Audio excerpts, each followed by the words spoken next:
Good morning, good afternoon, good evening to everybody. Welcome on behalf of the World Federation of Tourist Guide Associations to our third Journeys for 2023. Today we have a very good lineup and we have people from all over the world, and this really shows that we are World Federation. Today we're representing a number of continents, a huge number of time zones, and everybody is very happy and excited to show what a wonderful association they represent. And today, we're very lucky that we have two brand new associations, and we're very lucky we have two associations who are bidding to host our 2026 convention. We'll also today have a presentation from our training division outlining what they do, how they do things, and to also show you what they can offer to help your association grow in many ways. So welcome again to everybody, wherever you're from. And I would like to take a moment to, first of all, introduce Joan from the Scottish Tour Guide Association. So, Joan, good morning, good middle of, it's good morning where you are. So, good morning, Joan. Oh, good morning. I'm sorry, I didn't hear any of that there just now. So, as I say, the last part was I was just basically introducing you, and so I'm going to turn the stage over to you, and I'm going to then head backstage. So nice of you to give up your time, and your 8 minutes begins now. Thank you. Thank you. And I have tried to change my name this morning to Scotland, but something appears to be not working. It must be too early in the morning for me today. It only allows so many letters. Okay, fair enough. Okay. Anyway, my name's Joan and I'm presenting on behalf of the Scottish Tourist Guides Association. We had a little laugh actually when Saba did their bid last week, because they are also the STGA, the same as we are, so hopefully it won't cause any confusion. The Scottish Tourist Guides Association is the only national accrediting body for professional tourist guides working in Scotland. And we're responsible for the professional accreditation exam for National Blue Badge Guides. We run a course for regional affiliate Green Badge courses, and we also run site affiliate Yellow Badge courses on request. The current national 18-month course is now run in partnership with City of Glasgow College. That's a highly regarded FE college in Scotland's biggest city. And it's also our course fully accredited by WFTGA, and all our courses conform to the European norm 15565. This year, we inducted a new honorary president, who is Sandy Maxwell Forbes, and she is Centre Director of the Great Tapestry of Scotland. She replaced the 13th Duke of Argyll, who had served since 2018. And just to let you know, the Great Tapestry of Scotland was a Millennium project. It consists of 160 embroidered panels, all done by volunteers, that relates the whole history of Scotland from the formation of the landmass to the present day.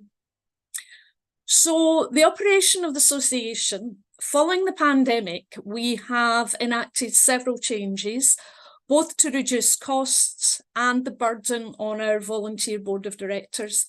We've moved to a smaller but more modern office. We've reduced staffing numbers. The members of the board, who are all volunteers, are responsible for the running of the company. They take care of marketing, publicity, and informing the membership of news and events relevant to our profession. But we also have a paid association manager and her assistant. We're represented in the Edinburgh Tourism Action Group. We are members of the Glasgow Convention Bureau and the Scottish Tourism Alliance, and we attend various tourism industry events.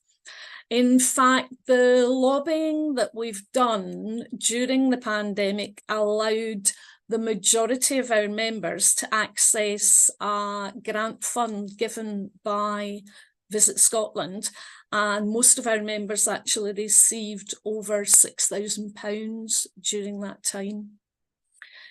As far as cost cutting goes, we no longer have an office-based booking system for guides, but we have improved the Find a Guide facility on the association's website, and guides are encouraged to input their availability on the online calendar and can receive inquiries directly from clients through that page.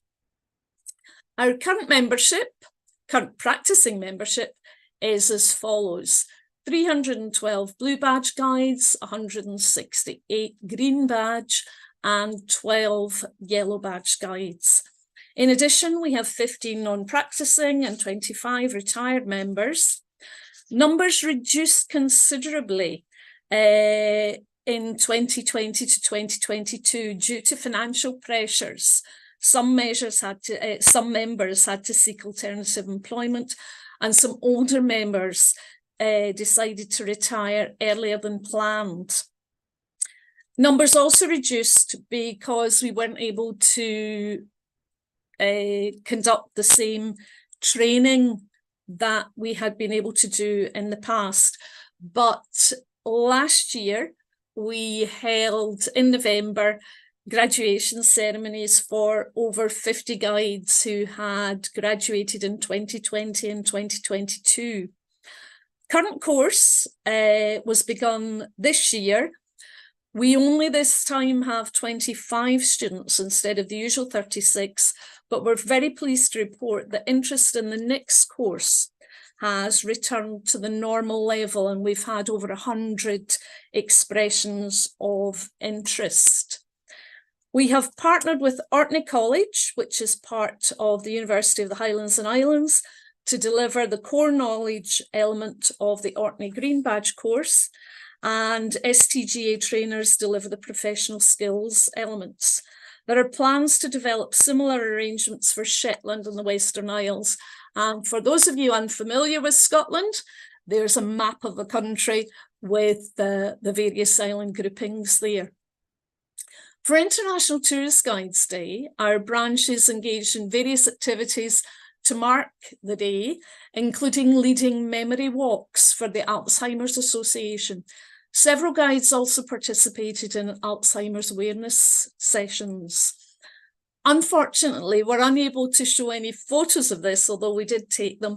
The Alzheimer's Association felt that people would perhaps either not know what they were signing or perhaps have a difficulty remembering what and why they had signed something, so we don't have those. As far as our market is concerned, official figures show that in 2022, we don't yet have 2023 figures. 2022, we welcomed 3.2 million visitors to Scotland. This compares very favourably to 2019's bumper figures of 3.4 million. And this year, members have reported being exceptionally busy. Within the domestic market, Scotland plays well, but the cost of living crisis and the fact that international routes have come back on stream has led to a decrease in the numbers of domestic visitors. By domestic, we mean the rest of the UK. International visitors remain the STGA's main focus, with the USA, France and Germany being our main sources of visitors. This year, many last-minute requests, often for speakers of other languages, have remained unfulfilled as diaries were already full. Most sites have reopened over the course of the year, although not all of them, and some have used the summer to stay closed for improvements or various maintenance. There are, however, often staff shortages at sites and in hotels, bars and restaurants, and clients from abroad cite a similar situation in their countries. Restrictions on coach drop-off and parking in the cities and implementation of ecological measures can affect the ability to see all sites on a panoramic tour. And driver guides report difficulty accessing some hotels to drop off and pick up. There's been an increase in city walking tours as part of the offering to groups and activities requested by individuals. From a sustainable point of view, this is a good thing, but there can be challenges for people with mobility issues, especially if there's a mis-selling element from tour operators. In Glasgow this year, we had the UCI World Cycling Championships in Glasgow. It was a coup for the city, but road closures over several days made touring difficult. Another challenge for guides this summer was the cancellation of several ferry services. Our ferries in Scotland tend to be older. A lot of them broke down or had to be taken off route for maintenance. But however, Orkney and Shetland in the north continue to benefit from increasing cruise ship visits, and a new cruise ship terminal in Aberdeen has attracted lots of vessels this summer. So just to finish, this is the UCI finish line. The Scottish Government is looking at legislation to allow local authorities to introduce a tourist tax on overnight stays, and this will be a new element for the UK tourism industry. Similarly, there are proposals to allow local authorities to introduce a cruise ship levy, which could impact particular regions of the country in the future. And as I said, that's the finish line for the UCI. So thank you very much for giving me the time and for listening to me this morning. Thank you very much, John, for taking your time and presenting to us. We are about to now go to one of our Japanese associations. We are very lucky to have Mitsu. I hope I pronounced the name correctly. And Mitsu is representing the Kyushu Association of Interpreters, Translators, and Guide Interpreters, and also is one of the 4 countries that is hoping to do our next convention, as you can see from the very nice logo you've got there. So I'm going to hand over to her, and you have 8 minutes, if you please. Good morning. Hello, everyone. My name is Mizu, and that means water in English, Wasser in German, and aqua in Italian. Yeah. So my name is Mizu. I'm a president of the Kyushu Interpreters and Translators and Guide Association. And nice to meet you, everyone. So I'd like to introduce our association because maybe many of you do not our association itself, because we are quite new in membership to WFTGA.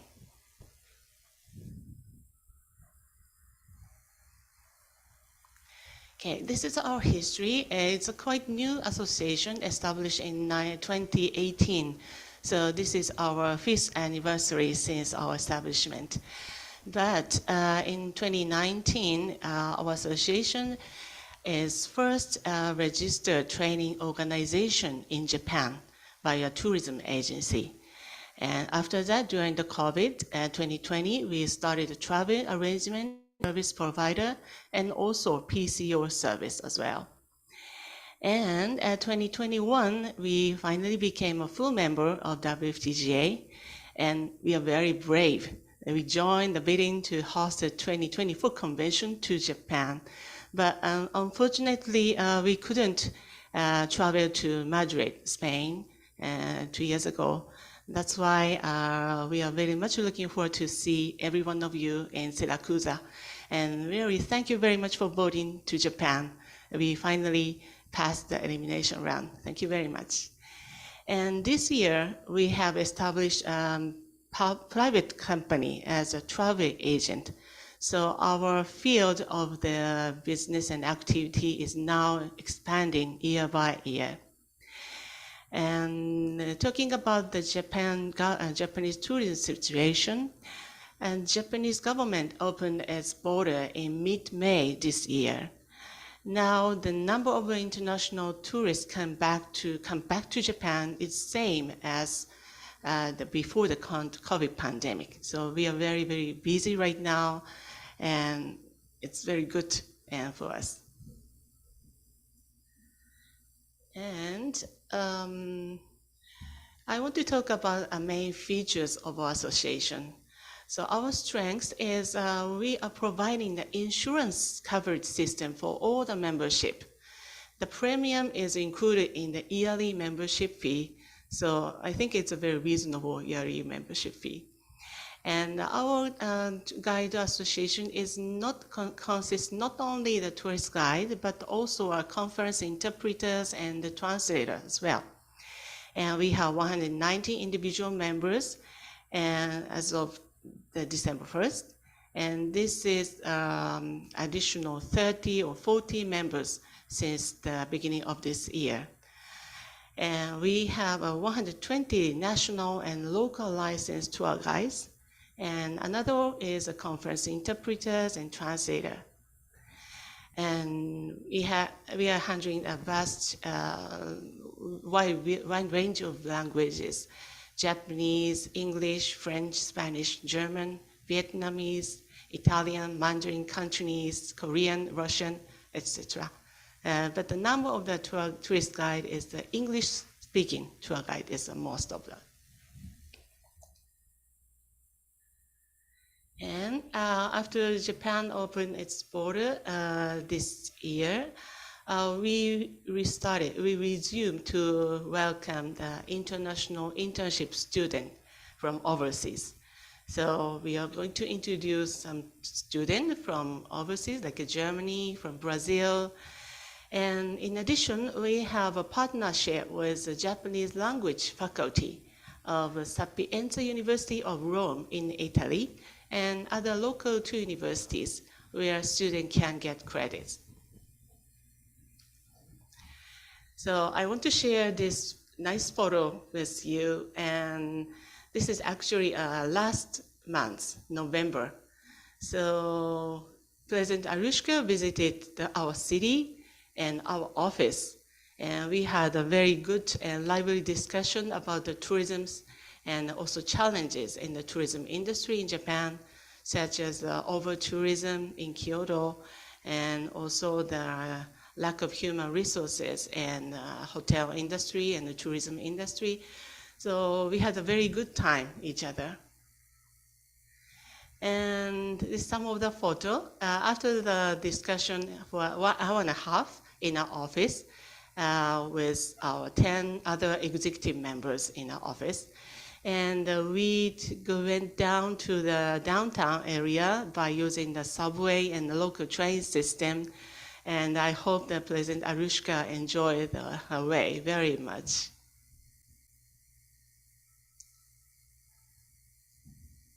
Okay. So these are the visions for the future. We are now focusing on these three pillars: the accessible tourism, barrier-free tourism, and risk management against natural disasters, because Japan is often suffered from natural disasters like earthquake and tsunami and heavy torrential rain every year and flooding. So we are very much focusing on the risk management in our training. And thirdly, One Health for tourism is a quite new concept in the tourism. So I will not go into the detail today, but maybe in the near future, we are promoting more and more people can travel abroad with their pets, cats and dogs.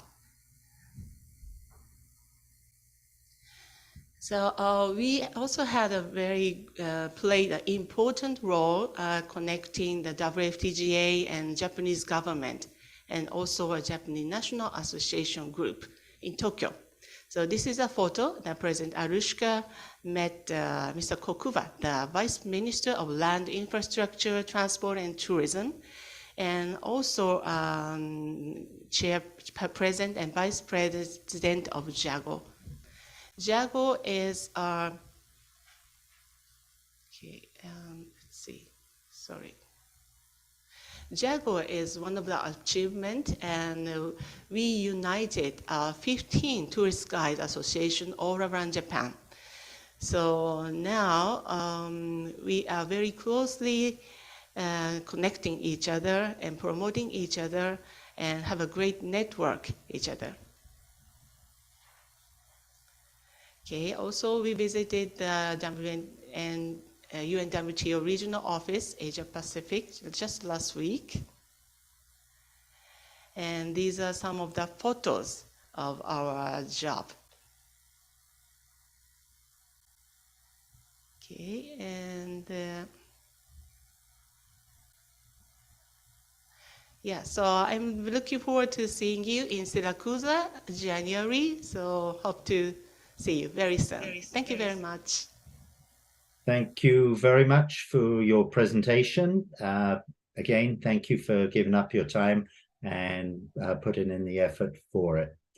So we are moving along, and we're moving to another part of the world. We are going to move now to South Africa, and it's my pleasure to introduce Michelle. Michelle is of the Field Guides Association of South Africa, and she is ready to tell us all the wonders of her beautiful country. Michelle, I'm handing over to you. 8 minutes, if you please. Pleased to meet you, Michelle. Thank you, James, and thank you for the warm welcome. We are super excited and really privileged to have been accepted as a member with the organization. So I'm just going to take you through a quick presentation of what we are about.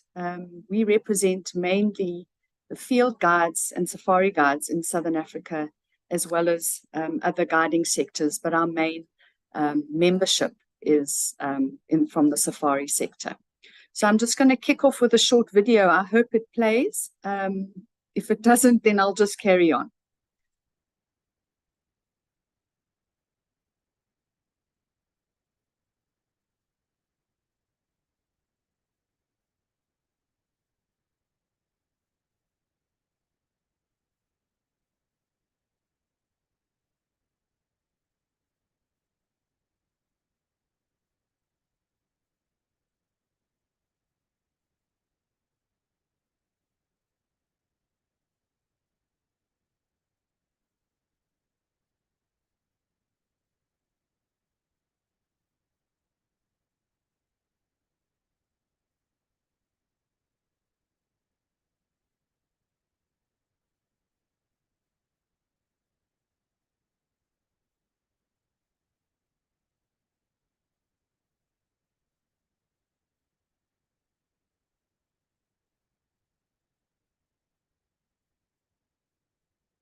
Right, thank you. So I'm just going to briefly cover what we're all about. And yeah, as I said, just very excited to be part of this organization. So FAGASA is an association that sets industry standards and delivers a high level of guide training in Southern Africa. We are based in South Africa. We were established in 1990 We're a non-profit company. We're an accredited training provider with the Quality Authority. We provide guide qualifications, we establish, facilitate, and certify guides, and we also set professional standards and promote high professional standard and career development. Our vision and mission is to promote ethical, professional, and high standards of guiding. We support and provide skills for development in tourism careers in Southern Africa. We deliver guide training. We also ensure that our guides are legally compliant, and we provide career opportunities for continued growth and development through a very structured and mentored system. Our members and stakeholders are anybody that's mad about nature, if you're non-guiding, as well as all our nature and culture guides. Our corporate members involve tourism industry establishments, attractions, nature reserves, game reserves, tourism employers, travel operators. Our other stakeholders are our delivery partners, assessors, moderators, and mentors. And of course, we're very connected with government, the National Department of Tourism, and then many other Southern African countries.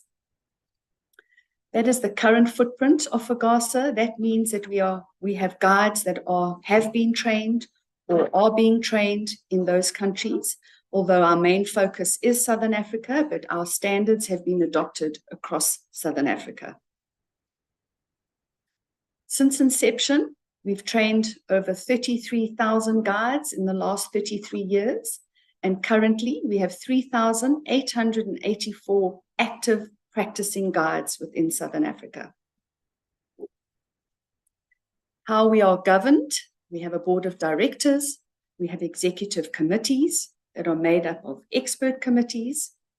We have a managing director, that's myself, my assistant Bernice Kelly, and then in the field we have field ambassadors, delivery partners, assessors, moderators, and mentors.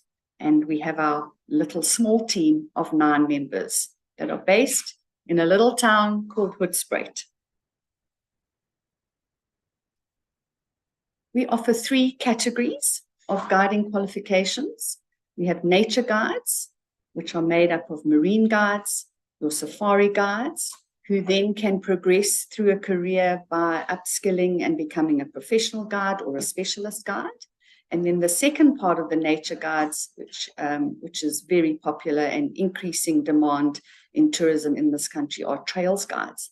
And those are guides that work in dangerous game areas with big game. So we train them. There's a very strict protocol to train them, and they too can advance through their levels and get up to a specialist level. We also have other non-guiding courses. There's one called the Nature Enthusiast. So that's anybody that is a nature lover that wants to learn more about nature. So we basically give them the same content as what our guides would study, but it excludes the guiding skills and the guiding component. And then very exciting as well is we have a junior FAGASA that starts from the age of 7. That's the Pangolin course. And then the Nature Ambassador, which is for secondary school. And the whole idea there is to just plant the seed that juniors can also get involved with nature, whether they go into guiding or whether they go into conservation, or whether they just want to learn. That's the purpose of those courses. It's just to show you how it works. And hopefully they pop out at the age of 18 and decide they would like to become guides. So there's 2 ways that you can become accredited with us or get certified by us as a guide. It's either through self-study, which is directly with the organization, or you can go through one of our delivery partners.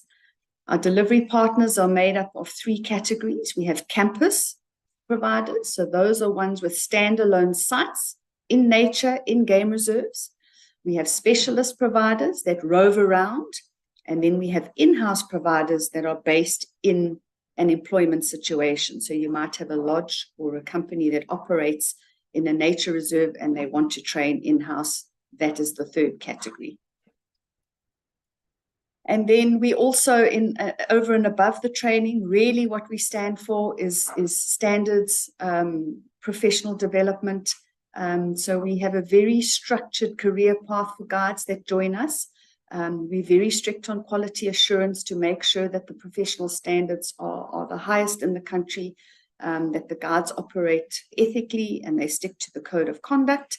And they are supported by roving facilitators, mentors, and assessors that are actually in the field. We have one regional representative throughout each province in the country, and we meet on 4 times a year with our regional representatives to make sure that guides are getting the correct support and the correct information and updates, etc., etc. And then we're also very strong on workplace mentorship, where we connect with guides that are already working who want to advance their careers. And then also big supporters of internships as well. So that's us in a nutshell. And we're very, very excited. As I said, the main focus is the nature sector, but we also train regional culture guides that are based in our cities. And we also train national tourist guides. Those are the guides that are going around Southern Africa on organized itineraries. So thank you very much, and we look forward to much more engagement in future. Michelle, thank you. That video just blew my mind. I've had the pleasure of being in South Africa, and again, seeing the wildlife and the beauty is totally amazing. Thank you very much, and thank you for the hard work you put into a very comprehensive presentation. Next up, it is a pleasure to have new associations join us to grow our worldwide family of guides. And again, at the end of the day, we are worldwide. We are a family. It's Guides with Guides, and all the way from Sweden, which I gather is a little bit cooler than South Africa today. It's very nice. I'd like to introduce Anna-Lena, who is representing the Guides of Sweden, who are one of our newest members. So welcome, Anna-Lena, for your presentation. Welcome for joining the worldwide family of guides. Anna-Lena, you have 8 minutes, please. Thank you, James. Yes, it is getting a little bit lighter now. It was dark when we started, and yesterday it was a minus 25 degrees Celsius. So I'm in good company with you here that are in the warmer part of the world. I will share my presentation here. I suppose you can see it. Was a bit of mishap yesterday, so let me know if you can see it, please. So I am going to give you a little run through what Sveaguide, the Swedish Tourist Guide Association, is about. It's a national federation. Sweden is a long country. It's about 1,700 kilometers or so. We have 20 provinces, and we have tourist guides in almost every province that is a member of the federation. 19 associations are members, and 402 tourist guides for the moment. And we have a white spot in the center where there is a red spot on the map, which is Stockholm. Stockholm is not a member of the federation. We are not regulated, which means that anybody can actually guide in Sweden. So what we do in the federation or in Sveaguide, we just have to be better. We talk to the authorities, we talk to the tourism boards, the regional, the national tourism board, not actually the national tourism board. We were kicked out because we're not a profitable company. So they have a little bit strange look out on this. And we're just trying to be better. And I must say that generally in Sweden, in the tourism industry, they know what an authorized guide is. So we just have to keep on working on this. We have a dual license, which means that we have a local or regional authorization. That's where you are trained locally. You go up for an exam for an examination board, that you know everything about the area, and of course that you do the practical, how to do it. But we also have a national certification on the vocational skills, and that is the same all over Sweden. And that is our yellow ID that we can see maybe on the picture, but it's a little bit, you know, like a Christmas tree. We have one badge here and one badge there. But the yellow ID is something that we're working real hard on to spread. This is our committee. We have now been the same committee or board for 2 years. And these 2 years, we worked very, very hard to be digital, to go online, to work with work groups, which of course we always had, but now we have new work groups, and hopefully this will be better result in next year and the years to come. But we've done a really good job this year. We have also made a digital archive. We're not looking through papers anymore, and we are not paid, any one of us. And we are from all over Sweden, from north to south, which means that our meetings are digital. This year we had the AGM. It was a hybrid meeting, the AGM, but we could, the ones who wanted to, get together for 3 days on the southwest coast of Sweden. We were about 65 tourist guides from all over, actually. And you can see on the top picture there to the left, it was raining. It was raining hard, but I don't think anybody felt that, you know. We are in Sweden after all. We have workshops. We get together with lots of networking, socializing, guiding, and of course the AGM. And next year it will be in Stockholm. We also have further education and learning via Zoom, again, due to the geography of the country. We have had 7 webinars last year. We can only see 6 of them here. We had hostmanship. That's Amanda there to the right, that is leading courses in hostmanship, how to be a good host, how to really be a warm, welcoming guide.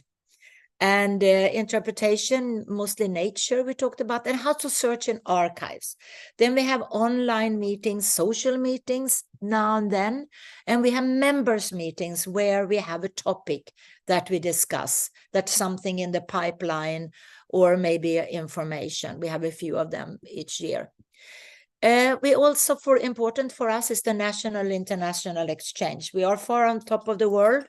You know, Stockholm is on the same level as Anchorage, Alaska. So no wonder we have a frozen landscape outside right now.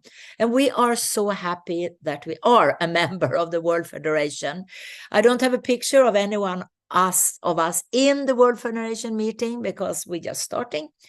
The middle picture there, that was a couple of weeks ago in Portugal, where we were 10 Swedish tourist guides attending the FEG meeting, the European guides, which was a record ever for Sweden to be so many. So I think we are achieving something here. And then the top picture, that is an IGC meeting, Inter-Nordic Guide Club. That is not a picture from this year. That was also on the west coast of Sweden. We were a number of Sveguides there that were really into, you know, exchange, networking, and so. That picture is from the Faroe Islands. And then we're also a member of Ax Kultur, which is a Swedish culture alliance. We, as I said, we were thrown out in the cold from the National Tourism Board because we were an association, and we were then kind of hanging in the air, don't know really where do we belong. And we have found this culture alliance. And what we're really working on now, you know, the profession as a tourist guide up here in Sweden and in the north is so-so. People don't really know about us, and if they know about us, it's a second job. And through Ax Kultur, we hope that we can be regarded as culture workers, because of course we are, and they have a status. So we'll see what that leads to. We're working really hard on the new constitution. That has taken many, many hours. It's not set yet. And what it really comes down to, from the federation type of voting with delegates, we want to change it to 1 member, 1 vote. And this is what the members want. We have a reference group, and all the 19 chairs of the associations are members of this reference group. And that's democracy. You know, we don't want a board to sit there on their high chairs and decide everything. So with every big question, we call a meeting with the reference group and discuss it with them, and they can go out to the various associations over Sweden and discuss it. And especially now, changing the constitution have taken many hours also with the reference group and other things as well. And we also have key persons that we discuss with that have been involved in this for many years. We also have a work group of 5 members that are not a part of the board, that are working on the corporate identity. You know, corporate identities, logos, colors have to be overseen now and then in any walk of life, actually. And that's what we're doing now. That's our yellow ID. Again, it's Amanda. I think Amanda is listening now. I'm using you a lot here. And for example, our logo band, it doesn't even have our colors. So we have to do something about it, and we ran out as well. So that is a work that we started.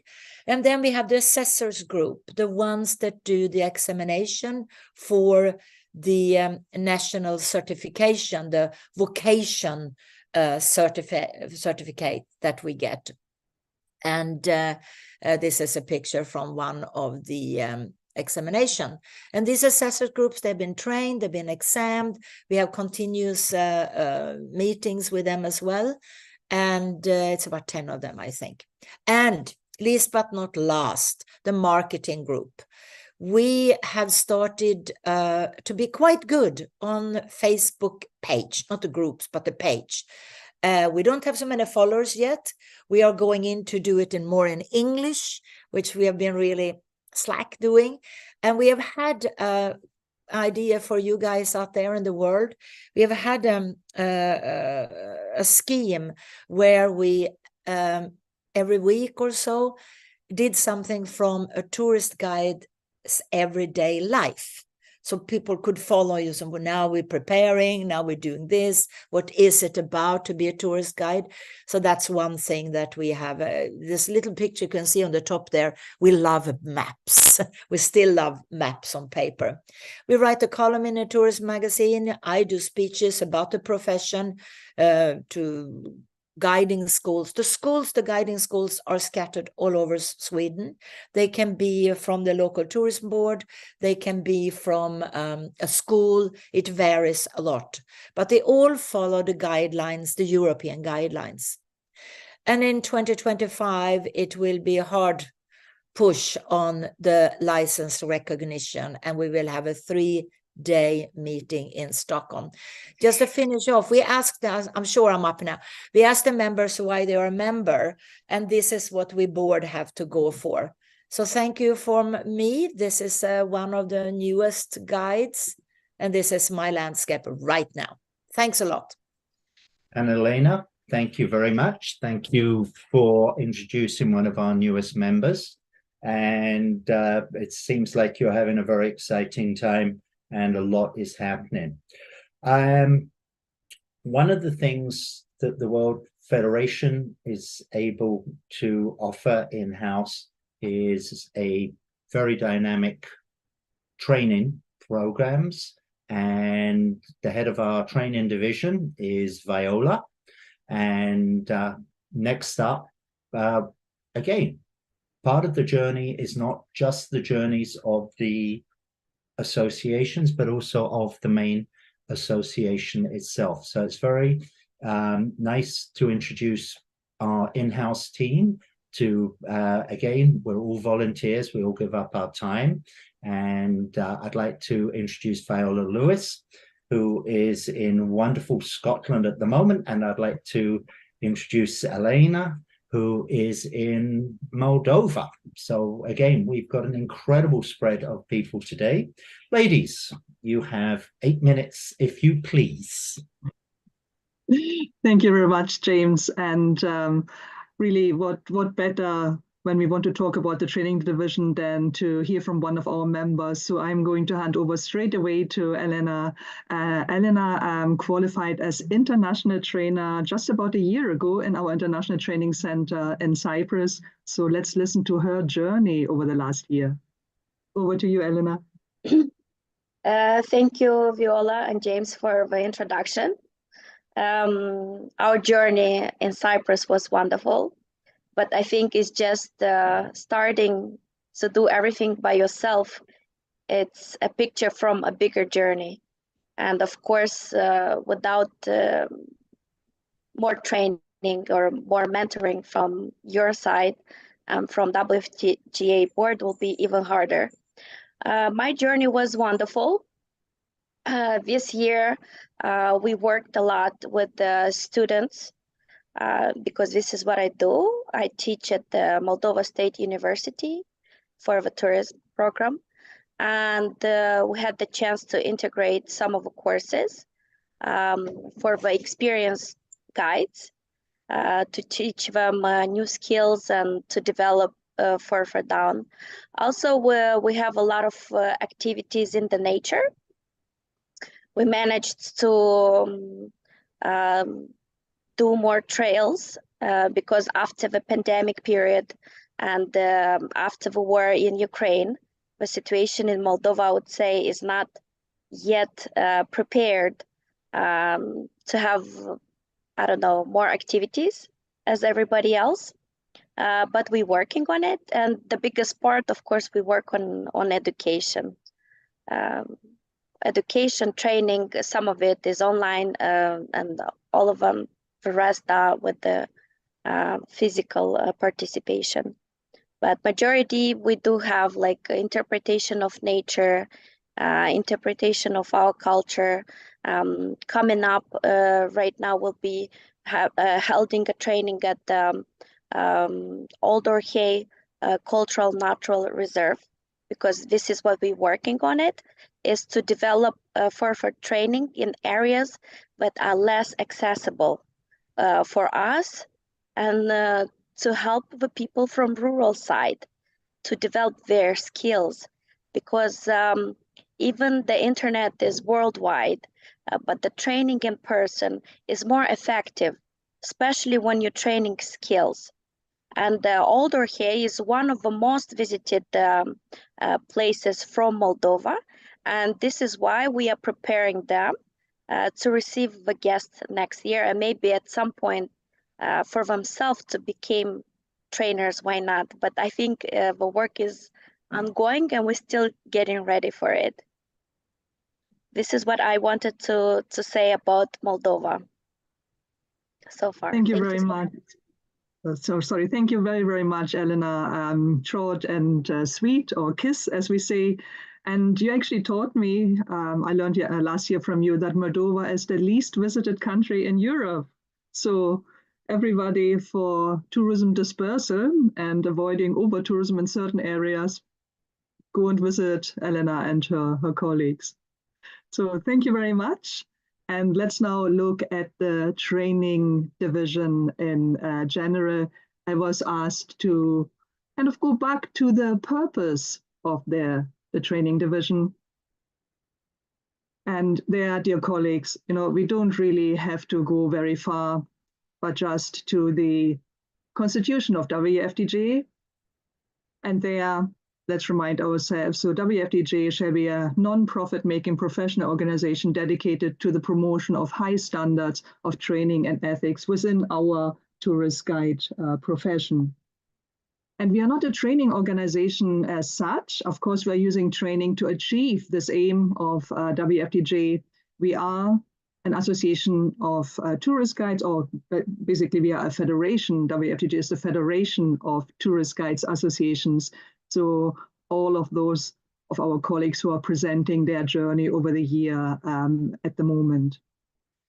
The picture you can actually see, and you can see Elena on the very right of the picture there as well. There you are on a sunny day at our International Training Center in Cyprus.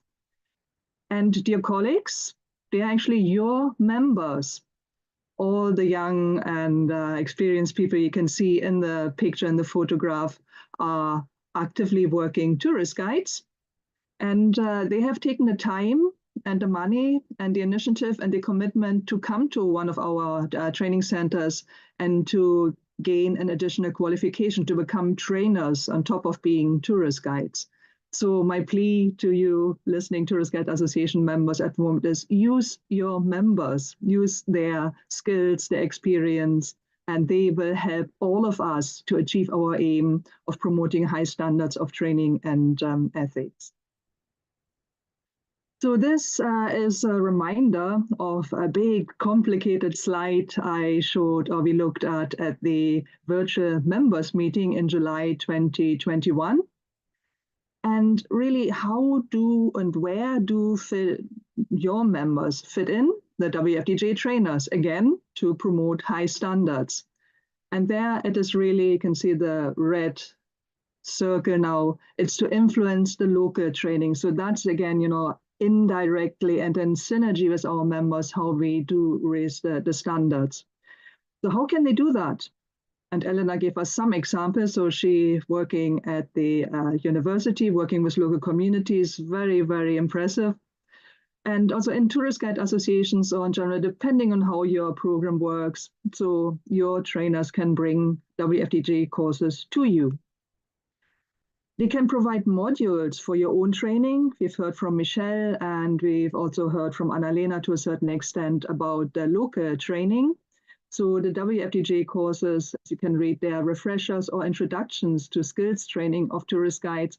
So that can be used either for the initial course, but also as a CPD event or continuous professional development. I also know some of our Tourist Guide Association members, they have CPD schemes, maybe compulsory schemes or voluntary schemes, like we have one in Scotland. So those courses delivered by the WFTGA trainers can again help towards maintaining standards. Your trainers can give advice, you know, also on new trends and tourist guide training, new trends in the tourism industry, or maybe specialism. Michelle again talked very much about the specialist guiding skills and skills you have when you're working with safaris and big animals in South Africa in this respect. So we all bring our expertise as well. And last but not least, course accreditation. I think Joan from Scotland mentioned that the course in Scotland is accredited by WFTGA to the standard you can see right at the bottom right here, EN 15565. So this is what your trainers can actually bring to you locally before we then want them back, you know, to enhance the WFTGA training division and to also bring the standards to the world. So Elena now has gained qualification as an international trainer, which means she can assist lead international trainers internationally. So hopefully an opportunity will come up very, very soon.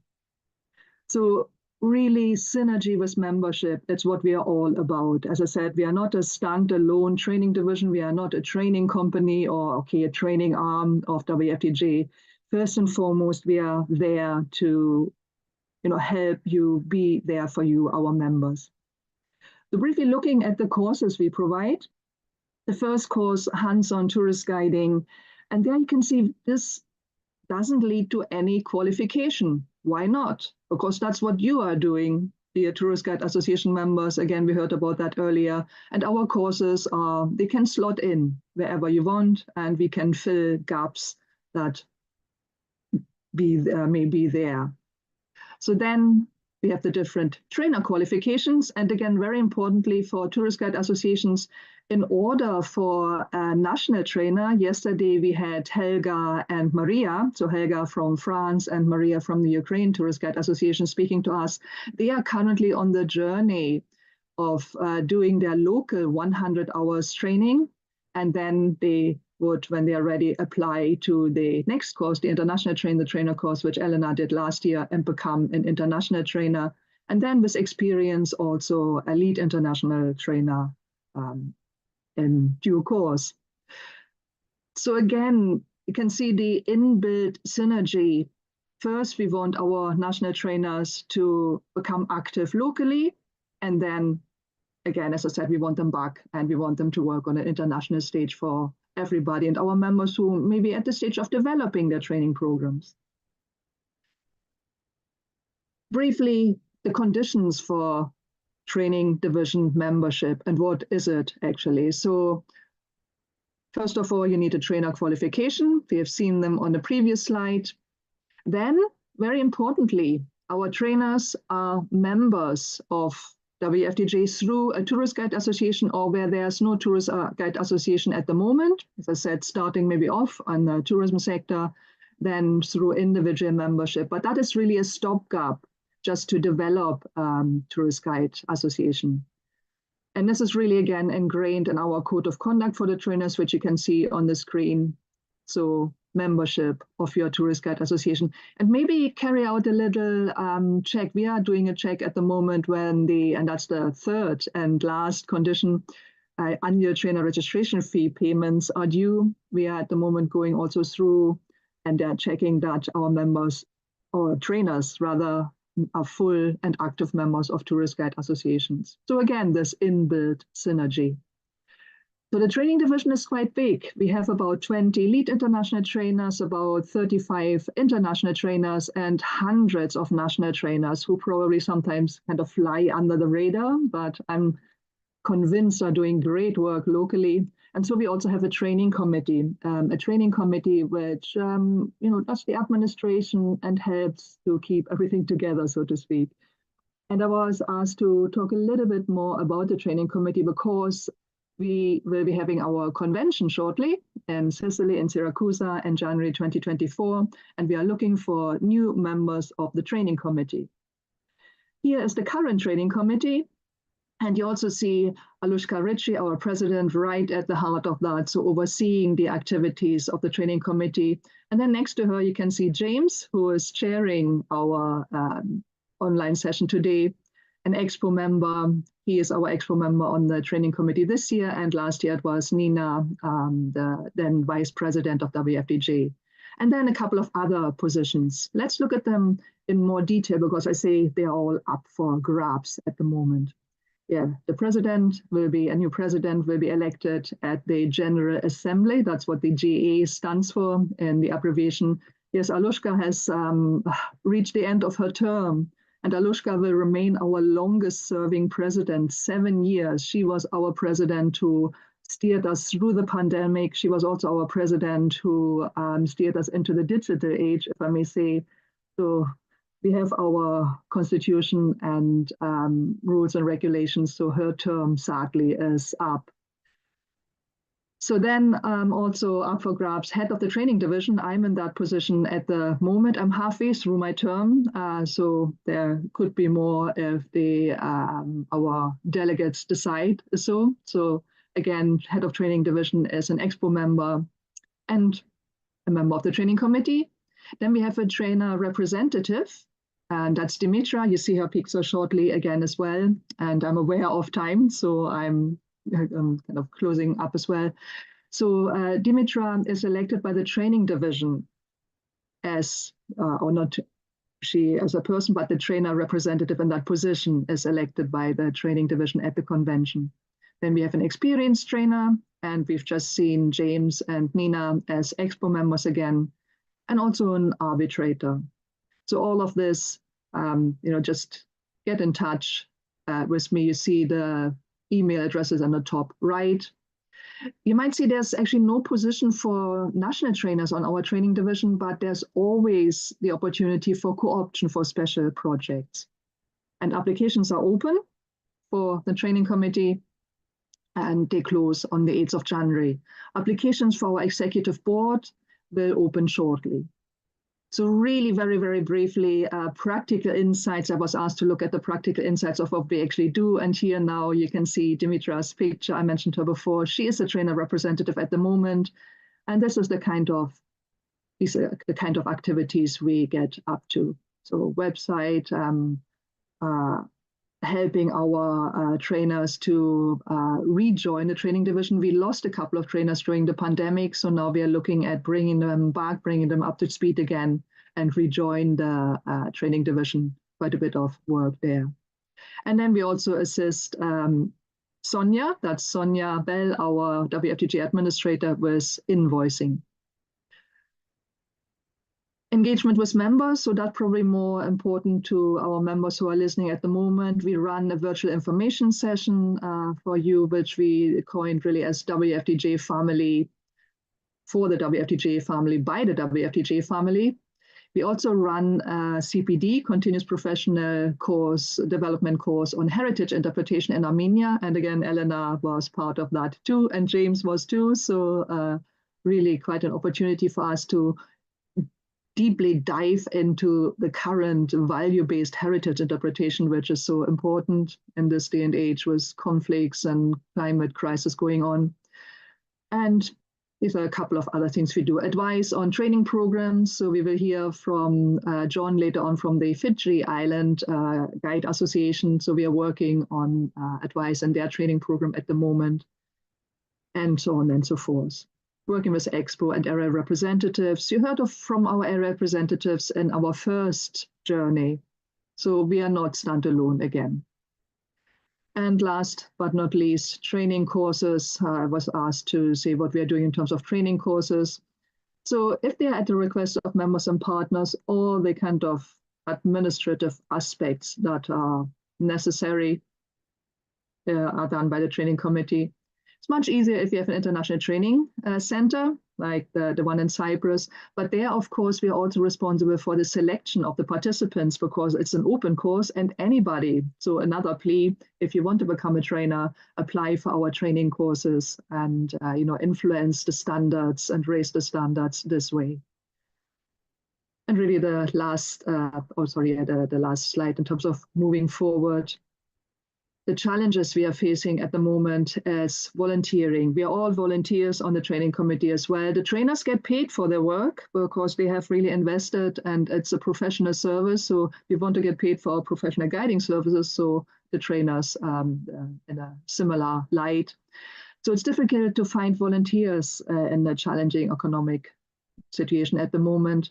We also have a generational shift in that for the first time we have retired trainers who trained 25, 30 years ago, and it's now a time to hand over. So I'm really pleased again to have newer, younger members in the training division too.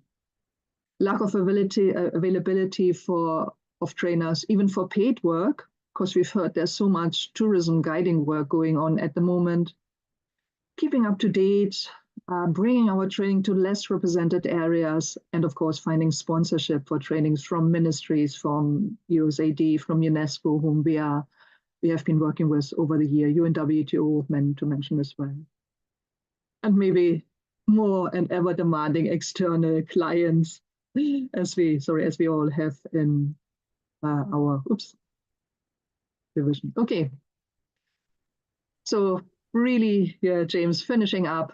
Come and join us. We need committed volunteers. We need active members. Applications are open. So thank you very much for listening. And over to James again. Thank you very much, Viola and Ellen, for promoting our training division. It has a lot to offer. And if you and any of your associations need a trainer for any reason, please get in touch. Again, our trainers are worldwide and some of them are closer than you realize. And it's, again, a pleasure. As I said the last time, it is a pleasure to introduce another new member to our worldwide family of tourist guides. John is coming to us from the Fiji Islands, and John is representing Fiji Islands Guiding Association. Excuse me, always looking over that way, but I want to make sure I get the name of the associations correctly and not working off memory. And so it's a pleasure to meet you, John. I haven't had the pleasure of meeting you before. And again, I look forward to meeting you in person as well. So John, if you please, and again, let's hear about your wonderful organization. Yes, thank you very much, James. Very good evening to everybody. Very good evening from the Fiji Islands. It is around just after 8 p.m. and we are very new in this. You'll have to excuse us. But again, just wanted to take the time to thank you all for the opportunity to come in on live and the opportunity to speak a little bit about Fiji and the tour guides associations that we have established so far. We are very new to this, and we're just about, let me see, I think we're about 33 weeks old. So we're very new to this. Most of us, we don't have the major experience of running an association. Most of us have been working in the tourism industry for some odd 15 to 20 years locally. We're the only tour guide association that is established in the country so far. In regards to tour guiding, it is not regulated in Fiji yet. I was hoping that I could share a video with the viewers this evening, just to give you a fair idea in regards to Fiji and where we come from. So let me just find this particular file. I hope I can see it here.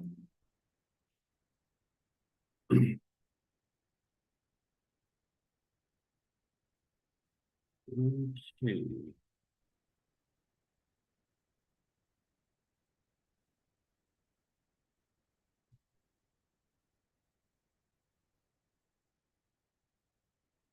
Okay, so here's our first slide. I hope you can see that on your screens as well. So this is us. I'll just move you to the second screen, which will play a video in regards to, this is thanks to Tourism Fiji, which is the marketing arm of tourism and travel abroad from our beautiful country of Fiji. So just let me play that for you. So at least it'll give you a fair understanding of who we are, where we're from. Okay.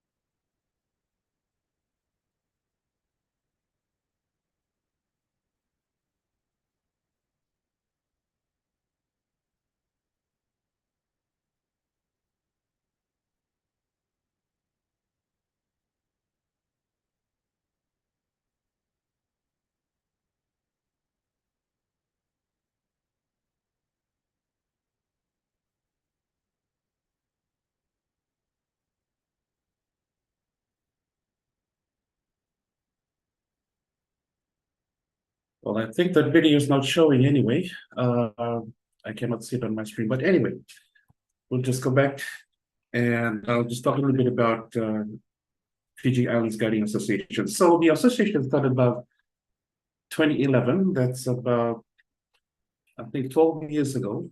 Unfortunately, due to some miscommunication and change of government, together with the Ministry of Education and Higher Learning, the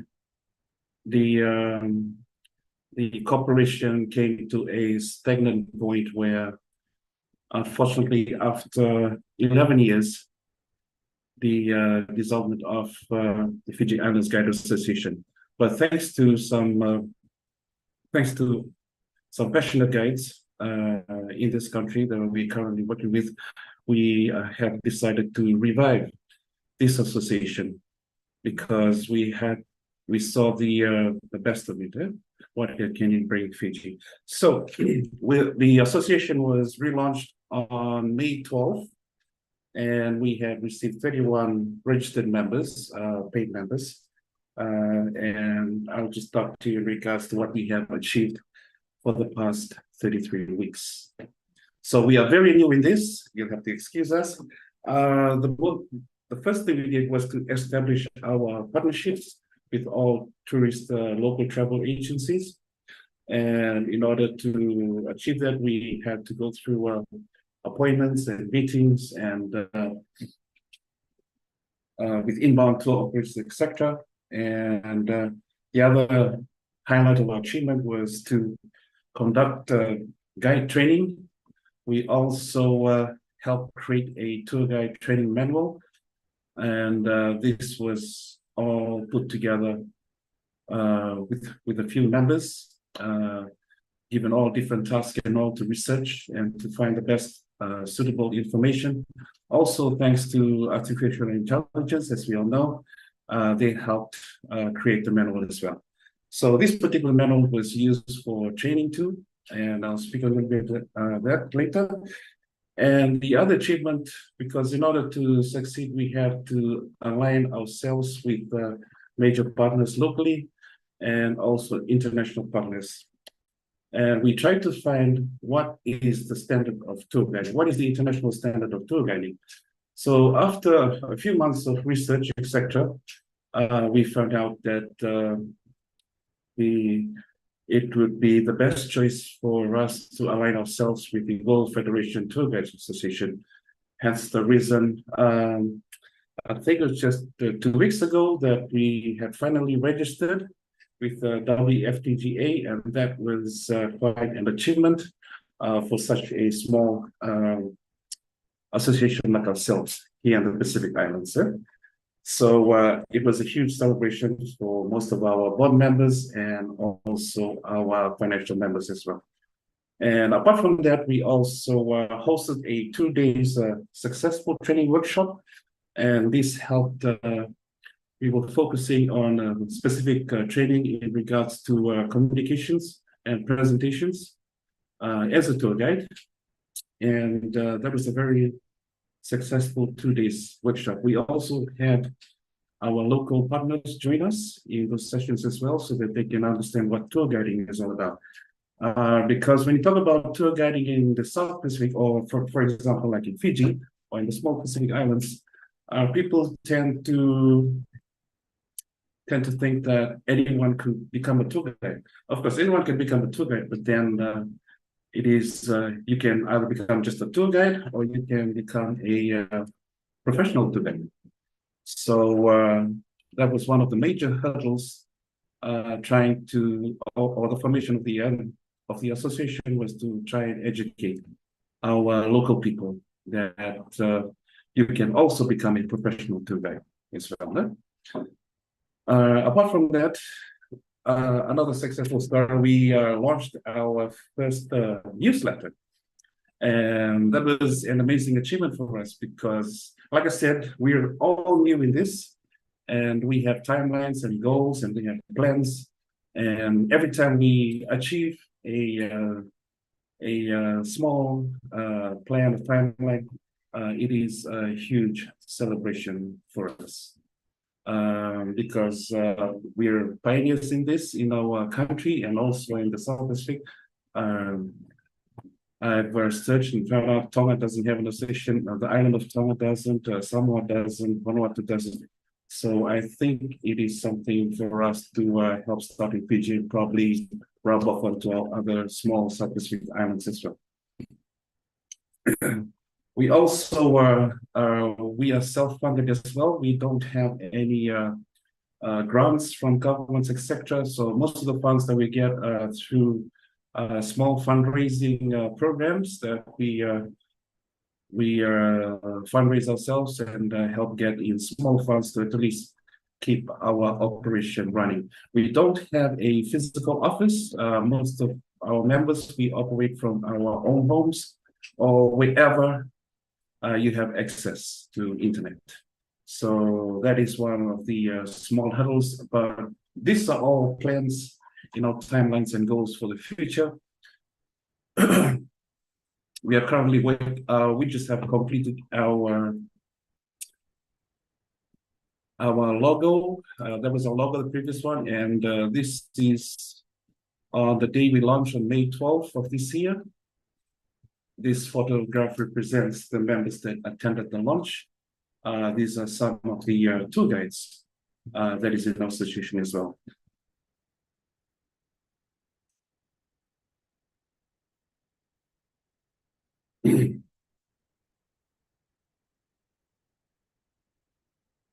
Apart from all these achievements that I have mentioned so far, like I said, we have also timelines and plans for the future for 2024, even going up to 2025. The tour guiding is not regulated in our country. There is no such thing. They're regulated in terms of licensing, etc.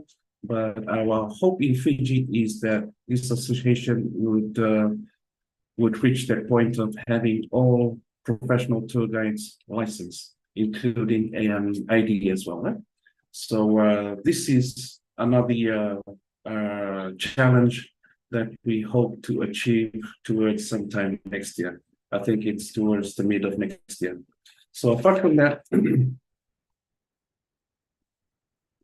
we're looking forward also to our first AGM ever. It'll be towards May 14th of 2024 next year.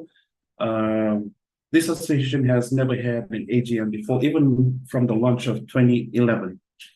And then the association died down and everything just went quiet.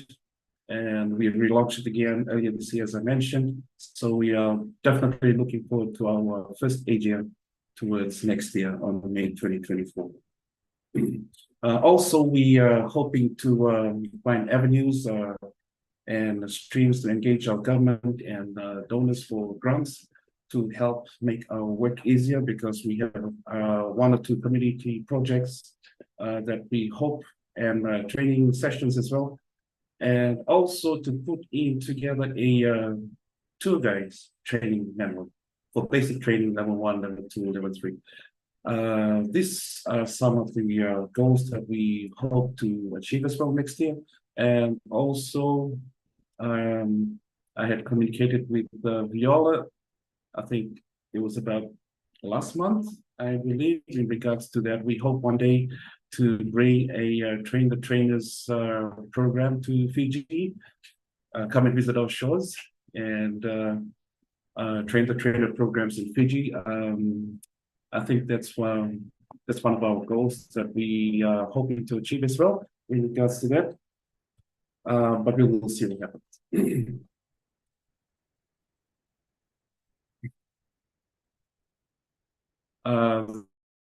Challenges, because we are very new in this, so we hope that we can achieve this. And I think aligning ourselves with partners like WFTGA would be very beneficial to us. We are here to learn, and we are open to suggestions because we are very new in this.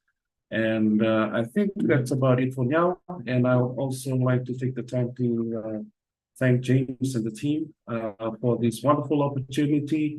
Like I said, we're here to learn. We're very new to this, and we look forward to a successful 2023, 2024, and 2025.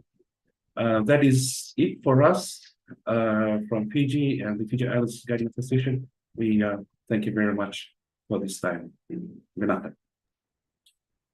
Thank you very much, John. Wonderful presentation, and it's also a nice breath of fresh air to see a whole new association springing up, and the amount of work that you and your team must have put into this is incredible.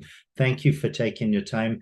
And not so far away, I'd like to introduce Alberto. Alberto is from the Philippines Federation of Professional Tour Guides, and we'll have to work a little bit with Alberto because we've had some sound issues. A lot of us are very lucky that we have wonderful high-speed internet. Everything works perfectly. And again, please bear with Alberto. And he's got a wonderful presentation for us. And so, Alberto, and I should add as well that the Philippines is another one of the countries who is vying to host our 2026 conference. Sorry, stuck for words. So Alberto, over to you. And after Alberto, we've got a couple of closing remarks, and then please hang around because we have a video from another one of the hosting nations that hopes to host. Thank you. Thank you, James. I hope that everybody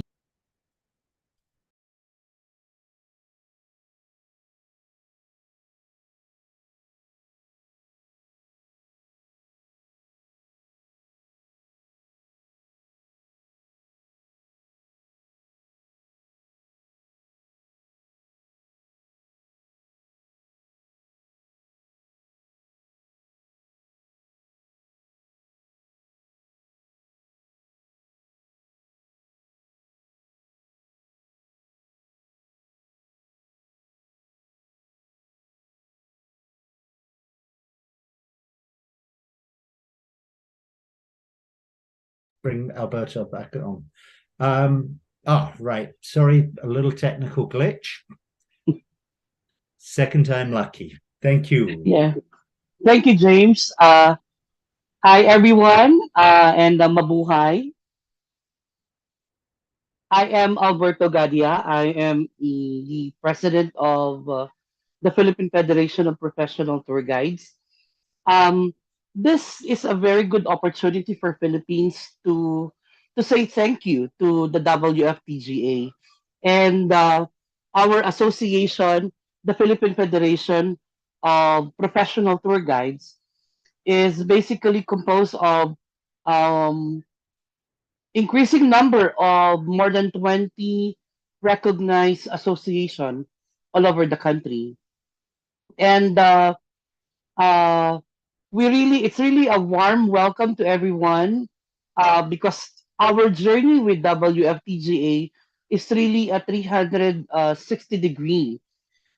It opens an opportunity for Philippine tourist guides, especially the best practices from other countries.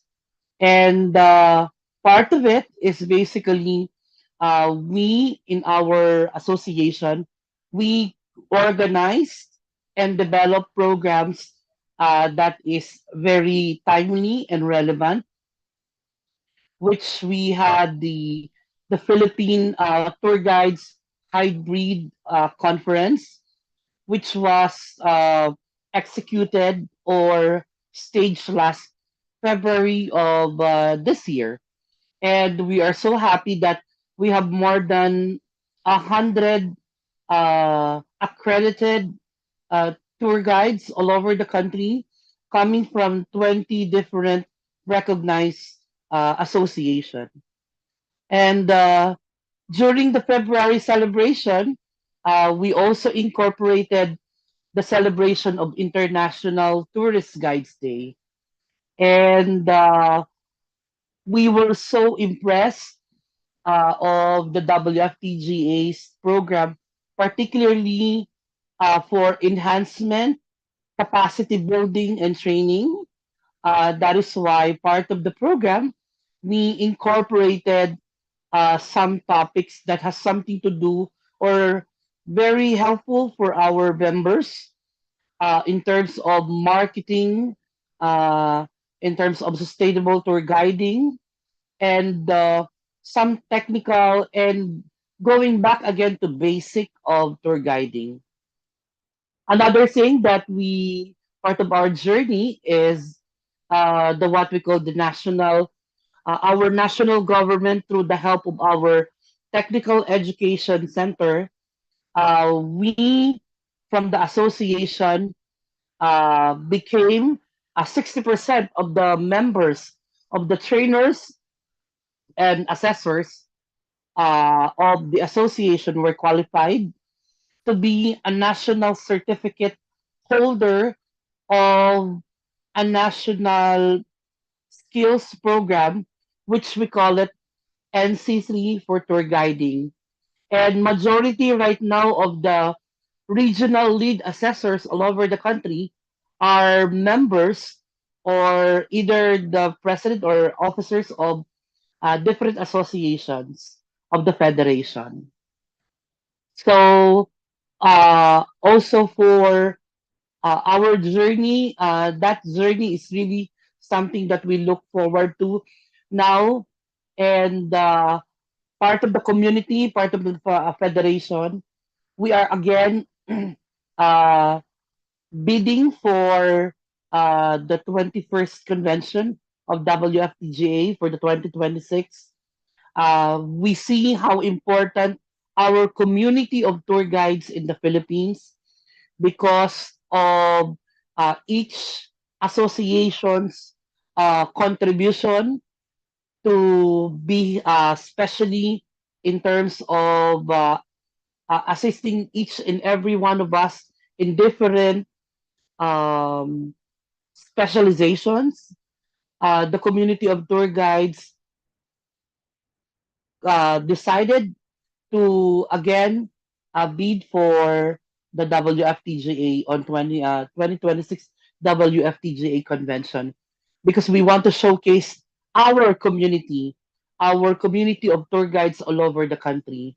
And this will be, as I stated, this will be a very, very good opportunity for our community, direct community guides in different parts of the archipelago. And of course, next year will be an exciting year for us because we will launch the Philippine Federation of Professional Tour Guides will launch the what we call the first Philippine Tour Guides experience on 2024. This is the largest mobile conference, caravan, and convention of community of tour guides in the Philippines. We have three major islands in the Philippines. We have Luzon, Visayas, and Mindanao. And participants uh, will really share their experiences at the same time will really be involved in the said mobile conferences, caravans, and convention. So that is in celebration of our uh, Philippine Tour Guides Day on June of 2024. I think I'll be more, I won't consume the 8 minutes, but our journey are really influenced by WFTGA. Whatever we're providing right now to our members, this is an impact of our involvement with the World Federation of Tour Guides. Thank you and mabuhay.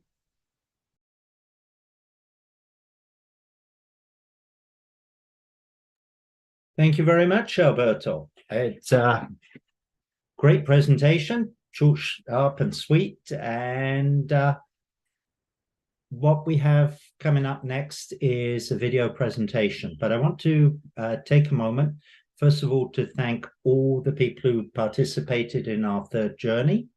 Also, to make all this happen, we have Bernard Brack at the back, who is our technological wizard, who is making this happen and making sure all the parts go in, and also putting this onto YouTube. So if you've missed any part, you can see this all in its entirety. I would like to remind everybody, please, we have one last of our journeys. Because we are based in Vienna, as such, we always run on Viennese time, Central European time. So it would be wonderful to see everybody again tomorrow, 1400 or 2 o'clock in the afternoon. We're running our next journeys of this year, the last of the series. And also a reminder, if you haven't signed up for Sicily, there are places available, and nicer than seeing people on Zoom is seeing people in person. So family get together, guides from all over the world will have a chance to meet up and learn and see a beautiful part of the world. So thank you again to everybody who took part today. Thank you to Bernard in the back, and thank you most importantly for taking the time of your day to watch us. Thank you and have a very pleasant day.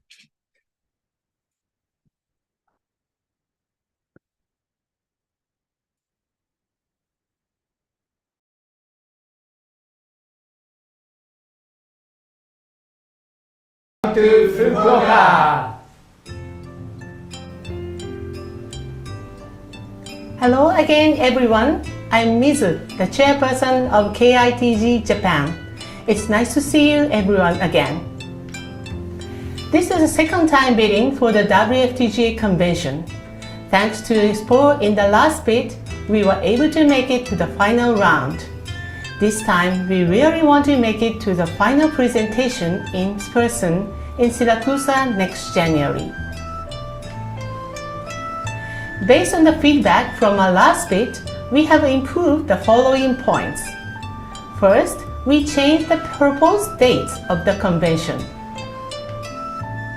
In the last bid, we proposed March during the cherry blossom season, but March is one of the busiest seasons for the tourist guides all around the world. So this time we propose mid-February. This is plum blossom season in Japan. Also, we consider the cultural diversity and we have set the days to avoid Chinese New Year and Ramadan for Muslims. During the daytime, you can feel the atmosphere of early spring. You can enjoy viewing pretty and elegant plum blossom in full bloom during our city tours. Next, I'd like to show you our venue, Fukuoka International Convention Center, which is located a 15-minute walk from the city center. This is a public facility owned and operated by Fukuoka City Government, making it possible to get special financial support from our city and keep costs down. Now, I'd like to introduce Mr. Sam Takashima, the organizing committee chair of Team Fukuoka for this 2026 bid. Hello, this is Sam. I'd like to show you the good accessibility of Fukuoka. Here comes a map on the screen. Fukuoka is located on the south island of Japan called Kyushu. Fukuoka Airport currently has 18 direct international flights. You may worry about the cost of traveling to Japan, but don't worry. This is the best time for you to come because of the excellent exchange rate between yen and euro. Fukuoka is such a compact city with the city center and nature close by. City center is always bustling, and it is famous for delicious food such as sushi and ramen, our local noodle soup. I also hope you will be enjoying Old Town, a new town of Fukuoka, where you can see the history of our exchange with the Asian continent. In our pre and post tours, we are planning to take you not only to Kyushu Island, but also to World Heritage Sites of Hiroshima and Kyoto. So here comes the latest Fukuoka promotion video. I will see you in Syracuse and hopefully see you at the 2026 convention here in Fukuoka.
Now I'd like to explain about our convention theme. It's sustainable tourism for the future. Please look at this fabric we call furoshiki. I'd like to introduce one of the activities in our local program. Here we can see KITG members demonstrating this activity. This traditional Japanese activity shows the value of SDGs. It has been popular in Japan since ancient times. We tourist guides have managed to survive a difficult past 3 years. In the post-pandemic era, we will shift to a new style of tourism.